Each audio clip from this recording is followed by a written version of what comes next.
Good evening guys. Good evening sa aking mga kayahay and good evening sa lahat. Para sa araw na vlog na ito ay mag-unbox tayo ng tripod na binili ko sa isang mall dito sa amin. Ito siya guys. Yan ang brand. At ayan siya. Yunteng. Parang gunting. So ayan siya guys. Sa halagang di kayo makapaniwala guys. 67 pesos lang yan. 67 na yan guys. Makikita nyo. Murang tripod lang to. Pero hindi siya gorilla pad. Ano lang siya. Hindi siya octopus pad. Hindi. Tripod lang. Na pwede sa gamitin sa action cam at sa cellphone. So tara guys, samahan niyo ako at unbox natin yun. Ito siya guys, makikita nyo. Yan. Pasensya na nga kayo guys ha.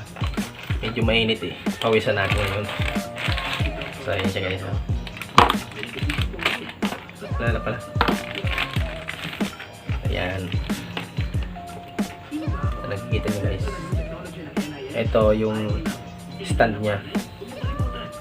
Pwede nyo rin ipihit yung tornilyo dito para di siya masyadong ganyan na lambot, para maging ganun siya, medyo matigas ng konti.